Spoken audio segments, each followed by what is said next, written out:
All right, let's pull back the curtain on one of the most essential, yet pretty much invisible pieces of tech that runs our entire world, the pump.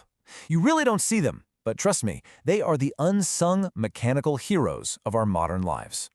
So let me start by asking you a question. What on earth could possibly connect the engine in your car, a massive nuclear power plant, and that coffee maker on your counter? The answer, you'll find, is surprisingly simple. You guessed it, it's a pump. Every single one of those things depends on one. So what is it officially?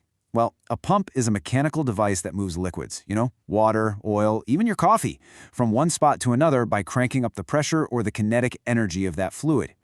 But let's just boil all that technical stuff down. At its core, what a pump really does is this.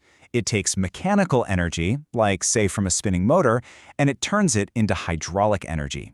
And that's just a fancy way of saying it gives liquid the oomph it needs to move through pipes.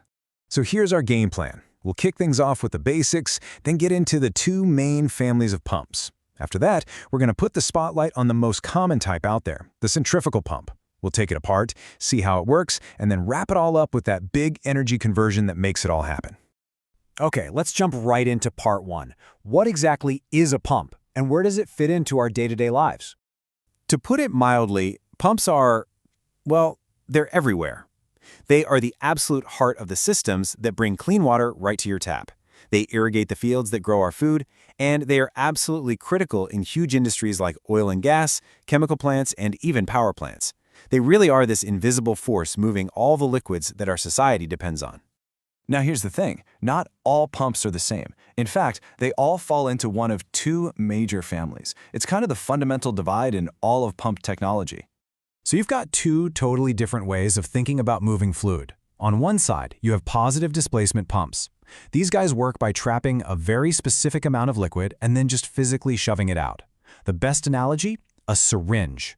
That's why they're perfect for jobs that need super high pressure but not a huge amount of flow. Then, on the other side, you've got dynamic pumps. These use a constantly spinning part to basically fling the fluid and speed it up. These are the champions of high flow, for when you need to move a ton of liquid but maybe at a lower pressure. So, for the rest of this explainer, we're going to zero in on one type of dynamic pump.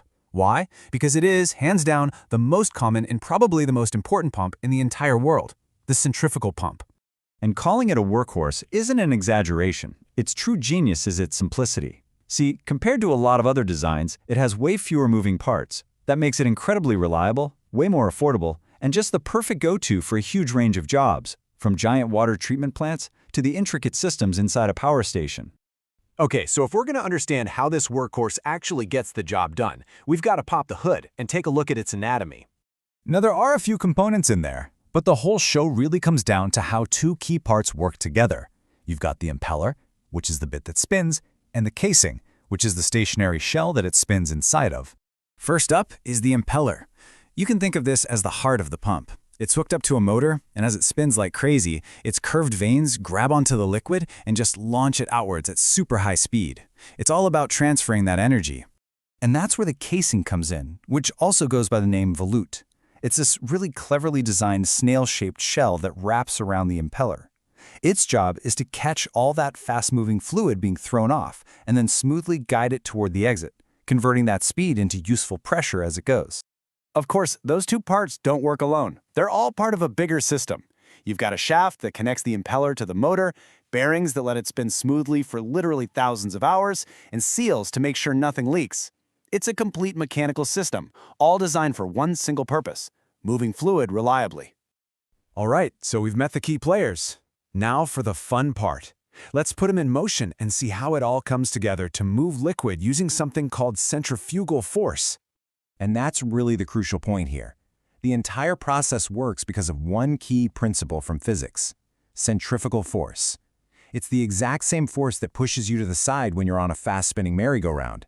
The pump just cleverly harnesses that force to do some serious work. And here's exactly how that chain reaction happens. First, you prime the pump, which just means you fill the casing with liquid. Then, the motor kicks on, spinning that impeller really, really fast. That spinning action flings the liquid outwards, right? Well, all that liquid moving out creates a low-pressure zone, like a partial vacuum, right in the center of the impeller. And as we know, nature doesn't like a vacuum, so more liquid from the inlet pipe rushes in to fill that space. This creates this awesome continuous flow. The new liquid gets flung out, and it all exits through the discharge pipe with a ton of velocity and pressure. And that brings us right back where we started, to that core concept, the big energy conversion that is the fundamental job of any pump. And this is the main takeaway. Every single step we just walked through serves this one simple goal: turning the mechanical energy of a spinning motor into the hydraulic energy of the fluid.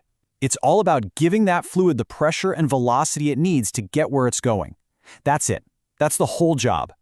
So the next time you turn on the faucet, or see sprinklers on a lawn, or even just drive your car, you'll know about the hidden engine making it all possible.